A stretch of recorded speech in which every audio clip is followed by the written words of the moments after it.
So now we'll switch to the United States, where I will talk about recent amendments to the Title IX regulations. So I know there are probably a lot of questions about Title IX, which I'm happy to answer. But I'll just give a general overview of the recent amendments, starting with a little bit of history. So one of Title IX's main authors was Patsy Takemoto Mink. Mink was born to Japanese immigrants on a sugar plantation in Hawaii. After earning her law degree at the University of Chicago in 1951, she had trouble finding work at a law firm due to rampant sex and race discrimination. She ultimately made her way to the House of Representatives, where she was a fierce advocate on behalf of women and children. After Mink died in 2002, Congress officially renamed the law the Patsy T. Mink Equal Opportunity in Education Act in her memory. Title IX was enacted in 1972. The statute itself is quite straightforward and reads simply that no person in the United States shall, on the basis of sex, be excluded from participation in, be denied the benefits of, or be subjected to discrimination under any education program or activity receiving federal financial assistance. Many people think that Title IX relates exclusively to sports, and it has in fact come to be primarily associated with sports, but the scope of the law covers all aspects of the US educational arena. The entire point of the law was to elevate the position of women and girls in schools, including in school-sponsored sports. Coincidentally, 1972 was also the year the Boston Marathon began admitting women. 5 years before that, in 1967, which is what you see here, a woman named Catherine Switzer had registered to compete in the marathon using only her initials on her registration form. At the time, the registration rules made no mention of sex. So although her participation was technically legal because the marathon did not officially exclude women, one of the organizers, a man named Jock Semple, tried to remove her from the race physically by assaulting her. That's what you can see here. So she says in her memoir during that race, and I'm quoting her here, "A man with an overcoat and felt hat was then in the middle of the road, shaking his finger at me. He said something to me as I passed and reached out for my hand, catching my glove instead and pulling it off. I did a kind of stutter step. We all had to jostle around him. I thought he was just a nutty spectator, but when I passed, I caught a glimpse of a blue and gold ribbon in his lapel. Where had he come from?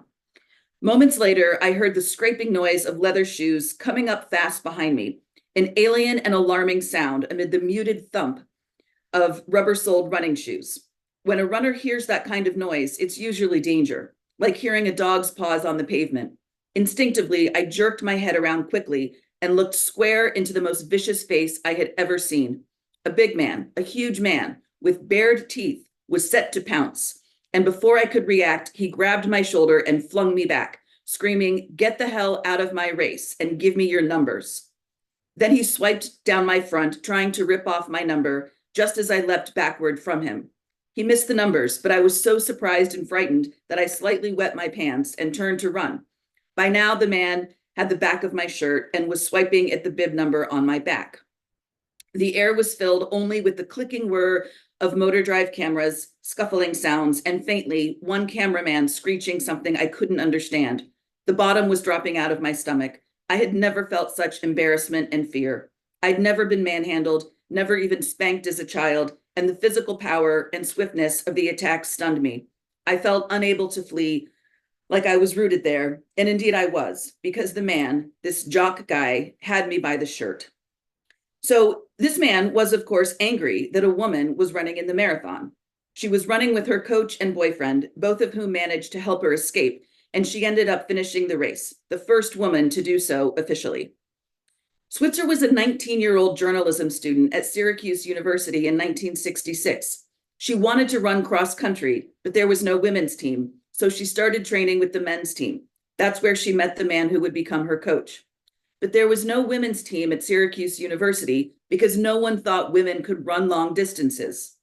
Men literally worried and actually said out loud that if women ran long distances, their uteruses would fall out and they would all turn into lesbians, as though that's a bad thing. Anyway, it was for women like Switzer and countless others that Patsy Mink worked so hard to enact Title IX. So in 1972, Title IX was enacted, and the Boston Marathon officially began admitting women. After Title IX was enacted, it became clear that schools and universities would need some guidance in implementing it. So the Department of Education got to work on issuing regulations, which it did in 1975. The regulations explicitly allow for sex separation in a variety of areas, including the provision of student housing, toilet, locker room, and shower facilities, contact sports in physical education classes, human sexuality classes, athletic scholarships, and, critically, separate teams for members of each sex where selection for such teams is based on competitive skill or the activity involved is a contact sport. And contact sport is explicitly defined to mean boxing, wrestling, rugby, ice hockey, football, basketball, and other sports, the purpose or major activity of which includes bodily contact. The only requirement was that where schools chose to separate students by sex under any of those circumstances, they must do so equally. So that means single-sex housing and toilet facilities must be of equal quality and cleanliness and things like that. So the Department of Education in 1975 explicitly understood that there would be sex separation under certain circumstances. All of that is gone because the Department of Education has now officially redefined sex to include so-called gender identity for all Title IX purposes, and that change is scheduled to take effect August 1st. The changes don't affect the wording of the statute itself, but President Biden has effectively decimated women and girls as a sex class by redefining the word sex in terms of how the statute is enforced. The new rule was initially announced as a proposed rule in June 2022. After issuing the proposed rule, the Department of Education received over 250,000 public comments, the most in department history. Many groups, including WDI USA, provided commentary to help members of the public make the department understand how unpopular its policy of erasing women and girls is. As predicted, the department has ignored the will of the vast majority of the American electorate. There's nothing more we can do to persuade the Biden administration to roll back its decimation of women's sex-based rights under Title IX. I don't think there's any chance it's going to back down before the November presidential election. But it's important to note that the Biden administration is out of step with the American electorate. I'm happy to report that WDI USA did some polling in 2023, showing that 4 out of 5 US voters across the political spectrum say that the word women means adult humans who are female. 84% say an all-female high school basketball team should face opponents who are female only. And 85% say when a female gym member is showering and changing in the women's locker room, the other users in the locker room should be female only. So what is to be done? There are 3 ways Congress could fix this. One is enacting the Protection of Women and Girls in Sports Act, which is currently before the US Senate. That would be a partial fix because it would only address sports. The second is enacting the Women's Bill of Rights, which is currently before the US House of Representatives. WDI USA supports both the Protection of Women and Girls in Sports Act and the Women's Bill of Rights. Third, Congress could enact a standalone bill to clarify that sex means sex, not gender identity under Title IX. Now, we don't think the current Congress will do any of those things. It could if it had the will. And of course, even if it did, President Biden would surely veto any legislative attempts to define sex accurately in the law. The Supreme Court could fix this too. Several lawsuits have already been filed challenging the new Title IX rules directly, which is good. But in the meantime, there are a few other court cases making their way through the courts that could easily end up at the Supreme Court. So what you're looking at now is the cover page of a brief that WDI USA filed in a case called BPJ versus West Virginia. This is a case involving a young man who has sued the state of West Virginia, challenging West Virginia's law that mandates single-sex sports. The state won at the lower court level, where a judge ruled that keeping sports single-sex is consistent with Title IX. To our great surprise, the judge who issued that ruling was appointed by President Clinton. To the best of my knowledge, that's the only time a judge appointed by a Democratic president has ruled in favor of the material reality of sex and in favor of women's sex-based rights. BPJ, the young male plaintiff, appealed, and WDI USA filed a friend of the court brief in the case, pointing out that single-sex sports is consistent with Article 7 of the Declaration. Unfortunately, the state lost on appeal because the appellate court decided that sex includes so-called gender identity under Title IX. We're currently waiting to see whether the state will ask the Supreme Court to review that decision. And if it does, that will present an opportunity for WDI USA to present its radical feminist critique of gender identity before the Supreme Court. And that would be the first time we would have an opportunity to do so. Nice versus Becerra is a different case. It's not about sports, but it is about Title IX indirectly. In addition to shredding women's existence in the educational arena, the Biden administration has decided to obliterate sex in the provision of healthcare, which is pretty insane. In this case, a man refused treatment for prostate cancer because he believes that because he identifies as a woman, he can't possibly have a prostate. His doctor receives federal funding and is worried that he'll lose that funding if he insists on treating his male patient's prostate cancer. The lower court ruled in that case that sex is real in the provision of healthcare. And because the law in question there references Title IX, the court effectively ruled that sex is real under Title IX too, which is great.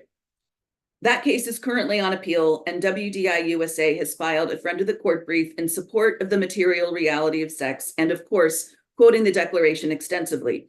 That case could make it to the Supreme Court as well. Regardless of what happens, we're not backing down. We have good reason to believe that congressional Democrats are not as captured as they appear to be. In 2022, when the original Title IX changes were proposed, a group of Senate Democrats issued a public letter supporting them. However, only 19 Senate Democrats put their names on that letter, which is fewer than half of Senate Democrats. In late 2023, a group of House Democrats issued a statement urging the Biden administration to push through the changes, but that letter was signed by only 64 House Democrats, which is fewer than a quarter of all House Democrats. It appears that even in the US Congress, a clear majority of Democrats do not actually support this, despite what they might say in public or on Twitter. WDI USA continues to find ways to pressure congressional Democrats to say out loud what we all know to be true, that women and girls exist as a sex class. And we'll keep fighting in the courts too.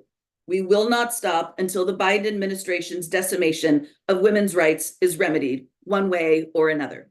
Thank you. I wanted to add something about the BPJ versus West Virginia case, which is that some of you may have seen or heard the story of the 5 middle school girls who refused to compete against a male athlete and were subsequently banned from competing in their own sport. That was in West Virginia, and that matter involved the actual plaintiff in the BPJ case. So BPJ is a young man. I'm very sorry to say he has been on puberty blockers since the age of 11, and my understanding is he's on cross-sex hormones now. Nonetheless, he still has an athletic advantage, and these girls are experiencing that. And so 5 brave middle school students, and I meant to say he's been competing this whole time while the case has been going on. And very recently, 5 middle school girls refused to compete against him. It was an incredibly brave thing that they did.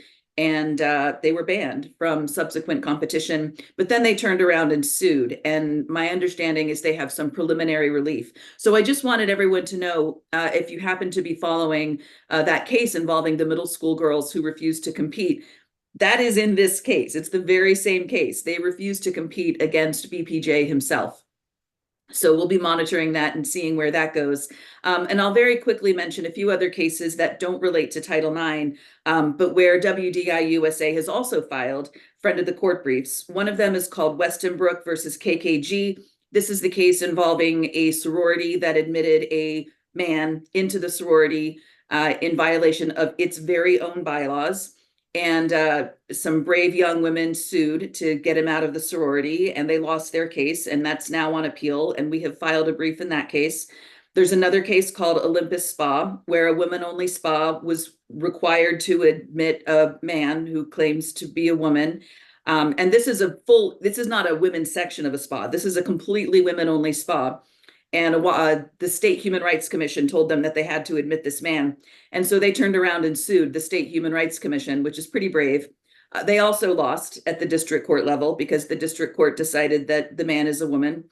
And they appealed, and that case is on appeal, and we filed a friend of the court brief there as well. And then there's an interesting case called LW versus Skermetti. This case could go before the Supreme Court as well. This is a case out of Tennessee where Tennessee enacted a law prohibiting puberty blockers and wrong sex hormones for kids. A bunch of kids sued. They ultimately won. I'm sorry, the state ultimately won on appeal. In a pretty astonishing ruling where the appellate court ruled that the phrase transgender people isn't a coherent category for constitutional purposes, which is really quite amazing. And we filed a friend of the court brief there as well.